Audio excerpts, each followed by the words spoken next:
August 10, 1975, 11:47 a.m. The heart of the Soviet Union skips a beat. Factories in 17 cities fall silent. Over 25,000 tractors and trucks screech to a halt. Nearly 5 million rubles of daily output vanishes into thin air. Panic ripples from Moscow to the Urals. Sparks die on assembly lines. Telephones ring unanswered in the ministry. Warehouse supervisors sprint between empty shelves, sweat on their brows. In the skies, fighter jets are grounded without a part the size of a coin. On collective farms, combines sit idle as wheat wilts under a brutal sun. Chaos. Workers stand by, helpless, an entire superpower brought to its knees by a tiny missing piece. Sirens wail at the Novosibirsk aircraft plant. A normally deafening factory is eerily quiet except for one sound, the thump of a worker's hard hat hitting the floor in frustration. In Leningrad, an assembly foreman crumples a report missed fist. Orders unfilled, quotas missed. A sense of dread hangs in the air. How could this happen? How could the mighty Soviet industrial machine, the pride of a plant economy, be paralyzed by a 5-kopeck part? No one in the scramble of that morning knows the full story yet. They see only symptoms, stalled convoys of trucks, half-built machines piling up, urgent telegrams demanding where are the ball bearings. But somewhere, deep in the chain of events, a single decision set this calamity in motion. It wasn't a natural disaster, it wasn't a foreign sabotage, it was one man's choice.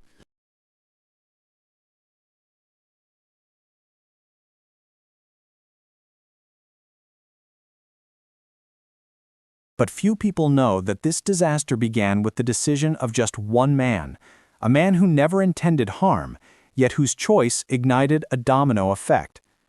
Ivan Koltsov, director of the largest ball-bearing factory in the USSR, had earned a nickname among his comrades, the Quota King. Some called him the Stakhanov of steel, a hero of labor who always hit his numbers.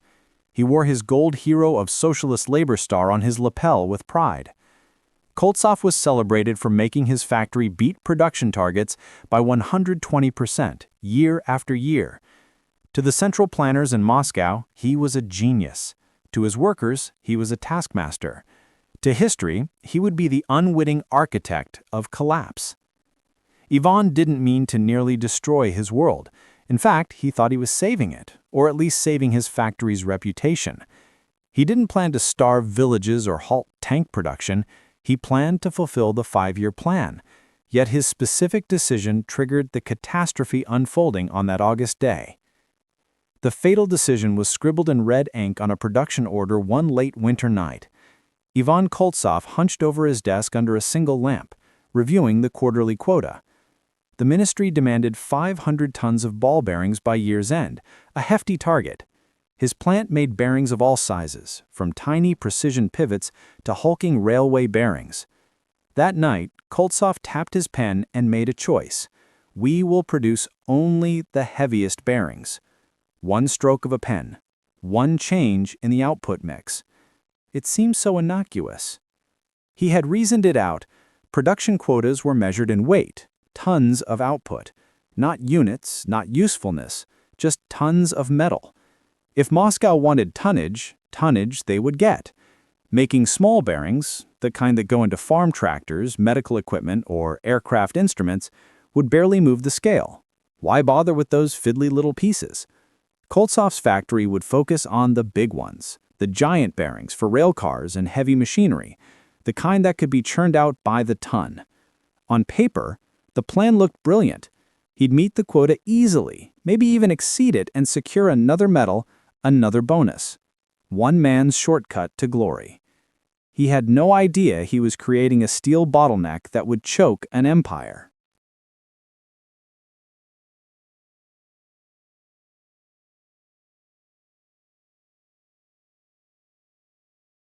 The consequences of that single choice would soon explode into national tragedy. In the weeks after Koltsov's decision bore fruit, the Soviet Union paid the price. Factories ran out of critical parts. Entire industries shuttered. To understand the stakes, look at the human and economic toll. Industrial breakdown. Within months, dozens of assembly lines ground to a halt. Tractor factories, tank factories, even aircraft assembly plants paused production because they were missing a simple bearing. Soviet industrial output, once the pride of the 5-year plans, fell by an estimated 15% in the affected sectors. Idle workers, tens of thousands of workers were sent home without pay, as factories had no parts to continue. Officially, unemployment did not exist in the USSR, but tell that to the 50,000 skilled laborers who found themselves standing idle, their dignity bruised and families anxious. Economic losses. By one internal estimate, the supply chain failure cost the state hundreds of millions of rubles and lost productivity and emergency interventions. Precious harvests rotted because farm machines couldn't be fixed in time. One agriculture report quietly noted a 20% drop in crop yields in regions dependent on machine harvesting that year. Public hardship. In city after city, shop shelves went emptier. Bread, milk, meat, all delivered by a logistics chain now limping along, arrived late or spoiled. Housewives in Kyiv and Minsk returned from markets with half-empty bags, muttering about how nothing works in this country anymore. Lines grew longer, tempers shorter. It felt like a war had swept through the economy, except there were no bombs, only blunders. The tragedy wasn't just in statistics. It was in the quiet despair of a nation realizing that its colossal economic machine had a glass jaw. All because of one missing link. All because of one man drive to hit a number on a spreadsheet.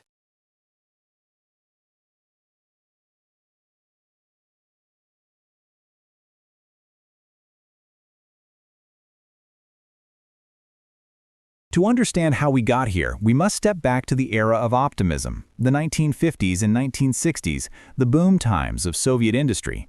The Second World War's rubble had been cleared, and the USSR was forging ahead, literally in steel and iron. The Kremlin's planners built giants, city-sized factories, each a monopoly in its product line. Monopolies were the rule. For example, a single factory in Podolsk produced all the sewing machines for the entire country. One factory in Minsk made nearly every refrigerator, and in Moscow's industrial district stood Ivan Koltsov's domain, First State Ball Bearing Plant Number 1, the pride of Soviet engineering. In those heady days, everything seemed possible. Massive dams, new cities, Sputnik beeping in orbit. Progress was the mood. The early five-year plans had transformed a peasant nation into an industrial colossus. Central planning was hailed as a miracle of modern economics. Planners in Moscow believed they could coordinate every nut and bolt the country needed. And for a while, it looked like they could. Production soared. By the 1960s, the USSR was churning out millions of tons of steel, machines, chemicals, you name it. Newspapers printed triumphant headlines. Plan overfulfilled by 110%. Citizens were told they were racing toward communism, where scarcity would be a memory. In this surge of optimism rose Ivan Koltsov. He was a child of the revolution, born to a poor village family, plucked from obscurity by a good technical education, molded into a fervent believer in the communist future. As a young engineer at the ball-bearing plant, Ivan quickly gained a reputation for brains and zeal. He had an uncanny ability to streamline production. In 1965, he led a team that retrofitted old German lathes to triple their output. Management noticed. By 40, Ivan was made director of GPZ-1, State Bearing Plant Number 1. He inherited a factory as large as a town, tens of thousands of workers, furnaces that roared day and night, and the monumental responsibility of keeping the nation's wheels turning.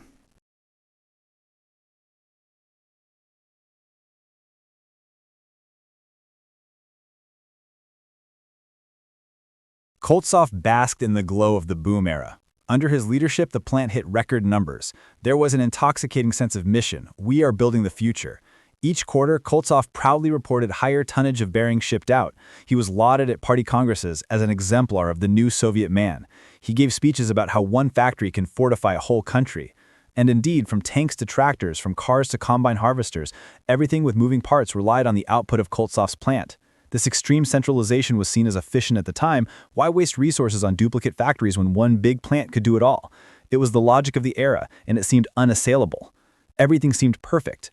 But this shining world of monolithic factories and triumphant quotas had cracks just below the surface. The very seeds of disaster were quietly taking root beneath the rosy statistics and factory banners.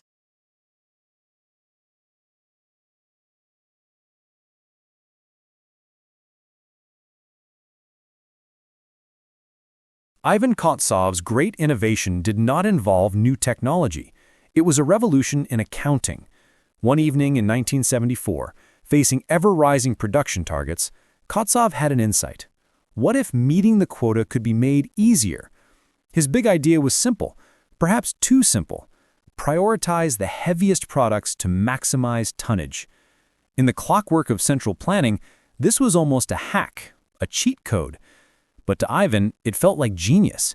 He paced the factory floor after hours, the machines quiet for once, formulating his plan. By the sputtering light of an overhead lamp, he explained it to his chief engineer, Victor. "Comrade," Ivan said quietly, "the plan measures tons of output.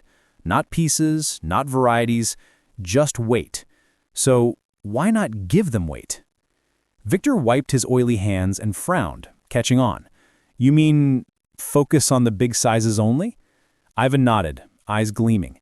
"We'll make more by making less kinds. No more switching machines for small bearings. We'll run steel round the clock, casting only the largest models. The tonnage will pile up fast." Victor hesitated.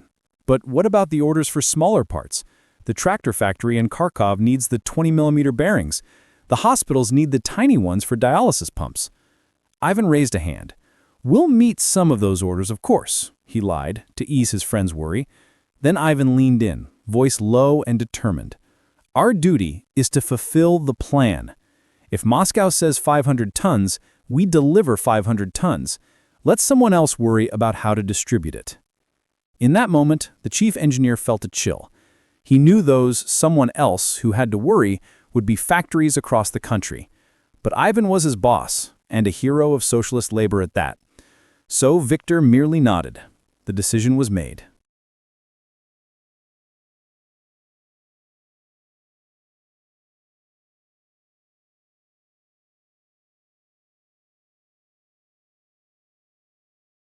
Koltsov's idea changed the game, at least in the short term. As 1975 began, GPZ-1 stopped producing the full range of 200-plus bearing sizes it normally made. Instead, it largely turned out massive bearing number 820, a heavy steel ring used in railroad wheel sets in big industrial turbines. Each of these big bearings weighed as much as 50 of the small ones. The foundry furnaces roared day and night. Train cars left the plant groaning under the weight of huge bearings, fewer in number, but adding up to tons upon tons of steel. At first, it looked like a masterstroke. Success came swiftly. By mid-1975, Koltsov's factory reported it was ahead of schedule to fulfill the annual quota. The ministry bulletin praised GPZ-1 for its efficient production methods. Ivan was hailed as a savant of productivity. He was interviewed in Pravda, quoted saying, "Soviet industry has endless potential when we eliminate inefficiencies." His workers got bonus pay that quarter for record output. Everyone at the plant felt proud. They were heroes pulling ahead of the plan. And indeed, some ordinary people saw benefits, temporarily. Railway depots received a flood of large bearings, which meant railcar repairs that had been backlogged could suddenly be done. One director of a locomotive works sent Koltsov a thank-you note for the timely delivery of those big bearings.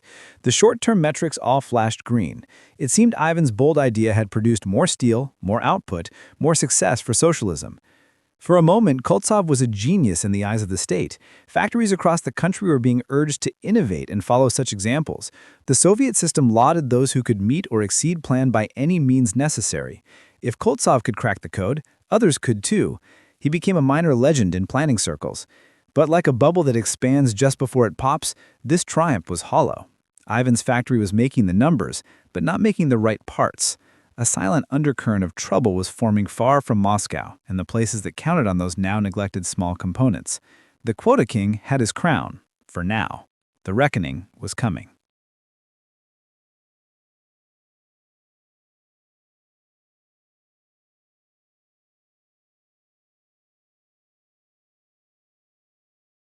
At the height of the mania, the Soviet economy looked unstoppable on paper. Production numbers were up, Koltsov's success was held up as a model, factories everywhere started chasing metrics with blinders on. Managers in other industries took note. If output was measured in weight, they too prioritized heavier products. A sort of absurd arms race began, quietly and absurdly. Quantity over quality, weight over utility. The system rewarded it. There were rumors and jokes hinting at the lunacy. In one famous Soviet cartoon, a proud factory boss shows off a single gigantic nail lifted by a crane. It was the only nail his factory made, but it met the weight quota. Workers laughed at the cartoon, but also winced, knowing it wasn't far from truth. In another case, a light bulb factory supposedly made bulbs so heavy they ripped out of ceilings just to satisfy a weight-based plan. Goodhart's law in action. When a measure becomes a target, it ceases to be a good measure. The Soviet planners were learning that the hard way. Amid the frenzy, a few experienced voices began to raise alarms. Engineers and supply clerks down the line saw the warning signs first. At a tractor factory in Minsk, the inventory manager wrote frantic telexes to Moscow. Critical shortage, 20mm ball bearings, assembly line frequently stopping. In a military avionics shop, a colonel noted that gyroscopes from missiles were delayed. The precision bearing they required was nowhere to be found. A doctor at a Leningrad hospital complained that half the dialysis machines were out of service for months, waiting on a tiny pump part.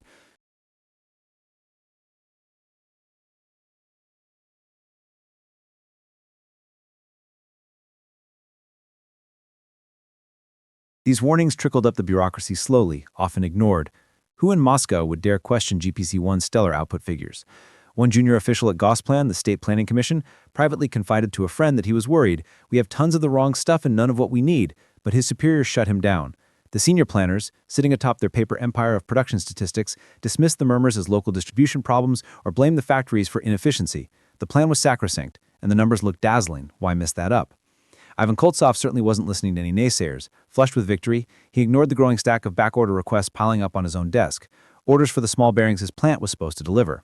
His own sales department was sending apologetic replies. "Delayed due to high demand, will fulfill as soon as possible." Internally, some of Koltsov's deputies grew nervous. One approached him after a meeting, papers in hand. "Director, the Kharkov tractor plant has stopped 3 times this month. They say they must have the 20mm bearings immediately or they can't fulfill their plan." Koltsov scowled. "They'll get them next quarter," he snapped. "We're busy exceeding our quota right now." The deputy persisted. "If they fail, it circles back to us eventually." Koltsov's face hardened. "Comrade, do you want to be the one to report to the minister that we missed our targets? Let Kharkov worry about Kharkov. We'll worry about us." Hubris. He was driving full speed, eyes only on the prize, ignoring the cliff ahead. The smart money, or rather the wise old heads, were quietly preparing for trouble. A few factory directors, sensing an inevitable crash, tried to hoard what spare parts they could.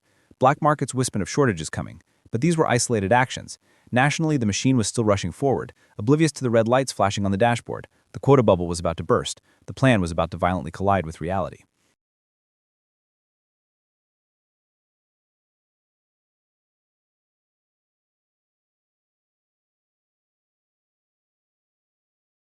The breaking point came in the heat of summer 1975, right when the Soviet system could least afford a breakdown. It started with just a day, an hour, a moment, but it toppled like dominoes. August 10, 1975, dawn. The Kharkov tractor factory, one of the largest in the world, should have been humming, turning out tractors to bring in the bumper harvest of wheat and corn. Instead, assembly line number 3 was motionless. The cause was a single box of bearings that never arrived. By midday, all assembly lines there were stopped cold. Word went out to Moscow that Kharkov's production for the day was 0. The ministry panicked, a major 5-year plan target in jeopardy. Koltsov's phone rang off the hook. That box of bearings, it was supposed to come from his factory. He knew this day might come, but when he heard the desperation in the voice of the deputy minister on the line, his stomach dropped. "Fix it," the deputy minister said. "Emergency, now."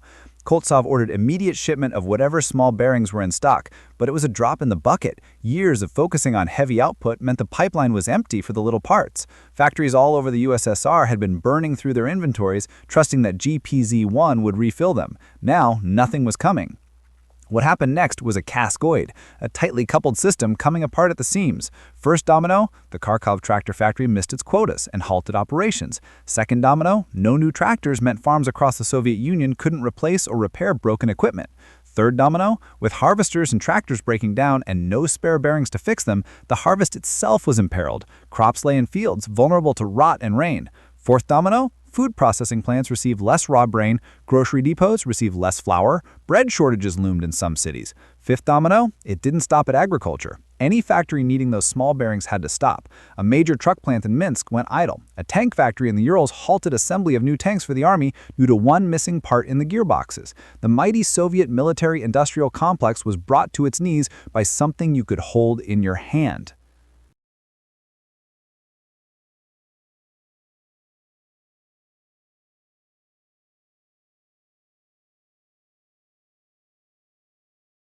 To put it plainly, the supply chain seized up. One factory's failure propagated to every final good that used its product. In a system with no slack, no alternatives, the crisis shot through the economy like electricity through a live wire. By the end of that week in August, the reports were horrifying. Factories that depended on Koltsov's bearings were sidelined in at least 9 different industries. From farm equipment to fighter jets, from printing presses to plumbing equipment, all had some crucial component that traced back to those tiny ball bearings or washer pieces that GPZ-1 had stopped making. It was as if the Soviet Union had lost a limb, a seemingly small part of the body, now amputated, causing system-wide shock. Koltsov, in a last-ditch move, tried a desperate fix. He ordered his plant to switch back to producing the full range of bearings immediately. Workers retooled machines in frantic haste, but retooling takes time. Raw materials had been allocated differently, supply contracts for steel were mismatched now. Moreover, the skilled workers who knew how to fine-tune the smaller precision bearings had been reassigned or had retired during the months or years those lines sat dormant. GPZ-1 struggled to restart the old lines, like an engine choked with dust. A week passed, and output was negligible. The Soviet economy's bloodstream was not getting its transfusion of parts.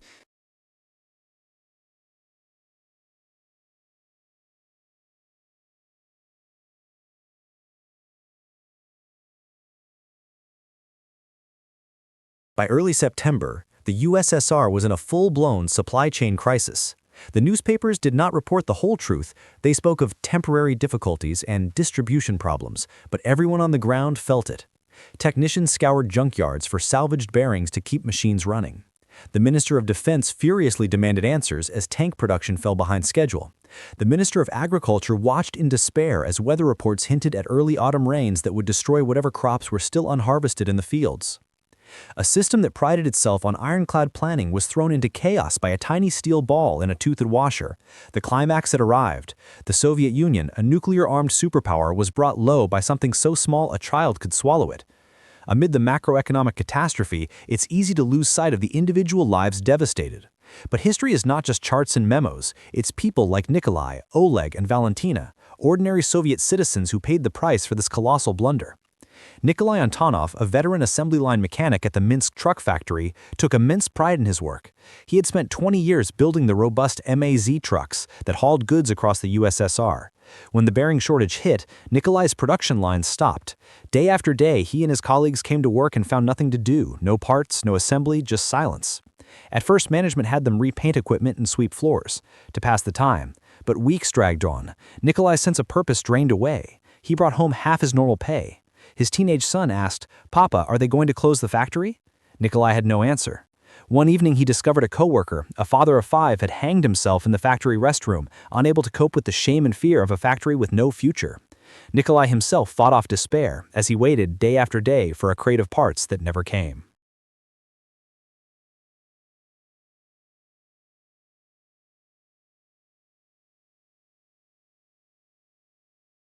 Oleg Morozov, the chief mechanic of a collective farm in Ukraine, faced a cruel dilemma. The wheat was golden and ready in the fields, but by mid-harvest, 2 of the farm's 3 tractors had broken down, all for want of a 50 kopeck bearing in their axles. Oleg had a reputation. If it had wheels or an engine, he could fix it. But this time, he was helpless without that tiny part. In a last resort, Oleg snuck out at night to an old abandoned barn where a rusting tractor from the 1950s lay cannibalized. He spent hours by flashlight, prying out a half-fit bearing from the old machine, hoping it would work. It was technically illegal. All spare parts were state property, but he was desperate to save the harvest. The part eked one tractor back to life for a few days, but soon it failed, grinding the gears. Half the crops on Oleg's farm rotted in the fields or were eaten by crows. When the regional party boss arrived to find out why the quota was missed, he publicly scolded the farmers for laziness. Oleg stood in the back, clenching his fists, knowing the truth, but powerless to speak it. That winter, his village's bread rations were cut because they hadn't delivered enough grain. Families went hungry, all because of a part the size of a coin. And consider Valentina Orlova, a young nurse in a provincial hospital. The X-ray machine in her clinic had been out of order for months. It needed a new bearing for its rotating arm. Patients with broken bones had to be sent 100 kilometers away for imaging. One night, a child from a nearby village was brought in after a car accident. The boy was in terrible pain, possibly internal injuries. The doctors begged for an ambulance to the distant city since their X-ray was still down due to the shortage. But the child was fading fast. They gambled and operated blind. The boy did not survive. Valentina washed her hands in the early morning light, knowing that if their X-ray machine had been working, they might have found the bleeding in time. She later learned that the machine's broken bearing was worth less than 2 rubles, but none could be had. She wept bitter tears. wondering how a great nation that could send cosmonauts to space couldn't keep a simple hospital machine running.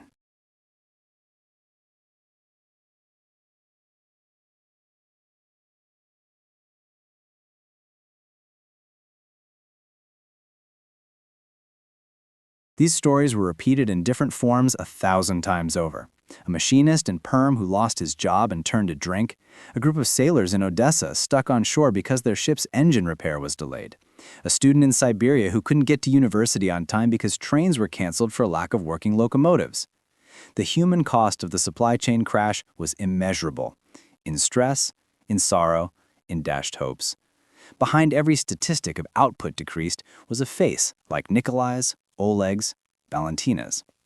They lost livelihoods, dignity, even loved ones. A 5-kopeck part, a tiny piece of steel, became the flapping butterfly wing that triggered a hurricane of misery. What became of Ivan Koltsov, the man at the center of it all? In the aftermath of the crisis, as the scale of the disaster became undeniable, the Soviet leadership needed someone to blame. The Communist Party was not fond of admitting flaws in the system. It preferred to find a villain. And so the spotlight turned to the once lauded director of GPZ-1. At first there was quiet. The crisis was handled behind closed doors. A special commission from Moscow descended on the ball bearing plant. They pored over production logs, interviewed frightened subordinates, and collected evidence of Koltsov's fatal decision. Ivan knew he was in trouble. He barely slept, spending nights in his office sipping cold tea and chain-smoking as he awaited his fate. The man who had been hailed as a hero just a year earlier was now a pariah in whispers. When the report was finally issued, it was damning. It accused the management of GPZ-1 of gross mismanagement and sabotage through negligence. Sabotage, that ugly word from the Stalin years, surfaced again. They stopped short of calling Koltsov an actual traitor, but the implication was clear. One man's selfish approach to planned fulfillment had caused widespread harm. The party needed to make an example of him.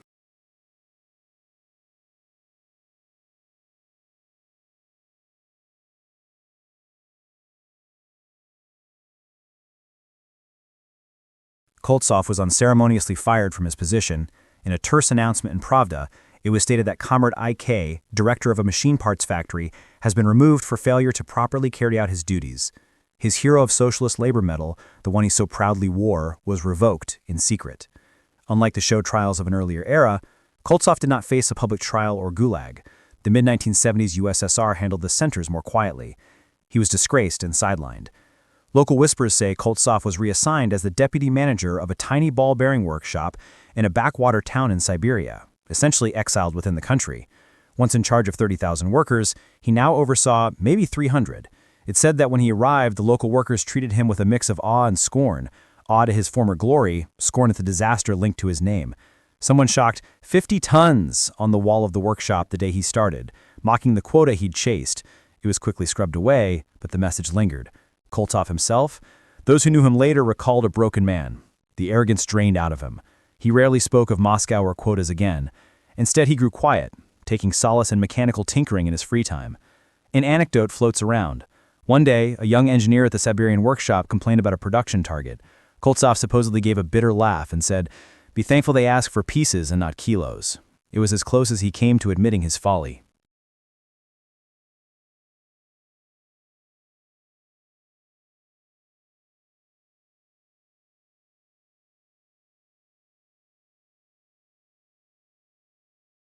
Publicly, few Soviet citizens even learned his name during the crisis.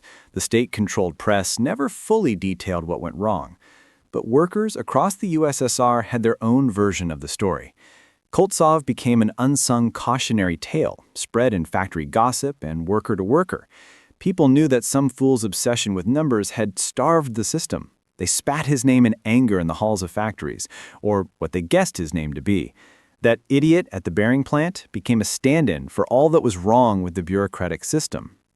In some regions, the missing part itself picked up a grim nickname, Koltsov's cap, or Ivan's washer. When something small but vital went missing, people joked darkly, "Must be another Koltsov special." Soviet citizens, known for their dark humor, made him into a sort of phantom scapegoat for any supply woe. He was hated without ever being famous. Years later, after the Soviet Union fell, a journalist tried to track down Ivan Koltsov's whereabouts for an interview. The trail was murky. Some said he died in the late 1980s, quietly and alone, perhaps from a heart attack or a broken heart. Others claim they saw him standing in line for bread in 1990, an old man in a threadbare coat mumbling that things were even worse now.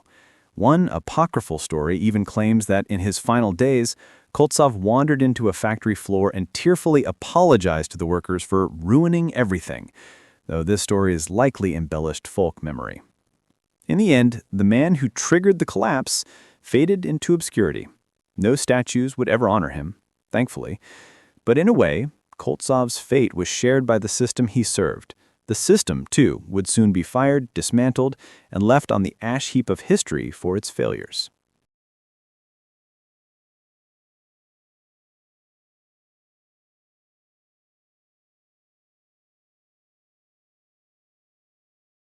The ball-bearing fiasco of the 1970s stands as a stark lesson in how fragile a centrally planned supply chain can be.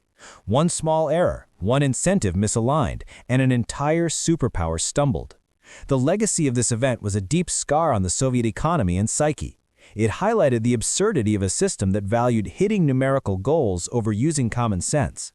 After this debacle, there were quiet attempts at reform. Some planners vowed to incorporate more flexibility, to avoid single points of failure. But by then, the rot was deep. The Soviet Union limped through the 1980s with more shortages and structural inefficiencies piling up. When the USSR finally collapsed in 1991, it wasn't just because of one factory's mistake, of course, but that factory error had been a symptom of a much deeper sickness. The output of the Soviet economy in its final years plummeted. Entire sectors went under. By 1991, industrial output had decreased by nearly 70%. Unemployment, formerly hidden, spiked to around 10%, and inflation hit quadruple digits. In Moscow, new leaders tore up the old planning books. No more Gosplan deciding on the weight of nails or bearings to produce. The lesson was clear. A modern economy needs feedback, flexibility, and multiple backups. Laws were changed to decentralize production and encourage competition, though the transition was painful in its own right. History had delivered a brutal warning about concentrating an entire nation's fate in one factory's hands. But before we dismiss this as just a relic of the Cold War, consider how the echoes of this story resound today. History doesn't repeat, but it rhymes. Even now, our global economy can be startlingly fragile. In 2021, a single microchip shortage, the result of a few factories in Asia struggling to meet demand, brought the mighty auto industries of America and Europe to a standstill, recalling the tractor lines halted by Koltsov's bearings. Millions of cars sat unfinished, waiting for tiny silicon chips that cost only a few dollars. No one had a quick fix. It had to run its course, a reminder that even advanced capitalist supply chains have their choke points.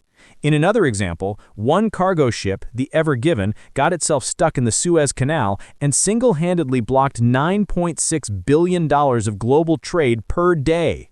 For nearly a week in March 2021, the world held its breath as a bulldozer tried to nudge a gargantuan ship, a modern parallel to a single factory halting a superpower. It turns out even today, a small error or a stroke of bad luck in one place can freeze the system far and wide.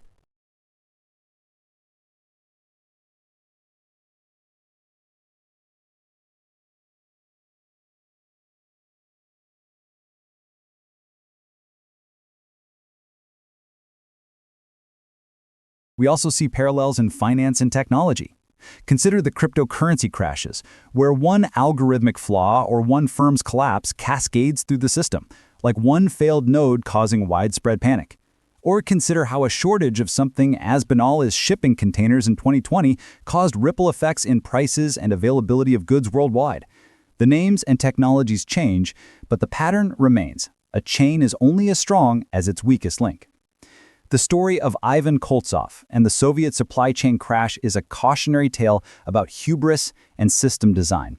It asks us, have we built resiliency, or are we one broken link away from crisis?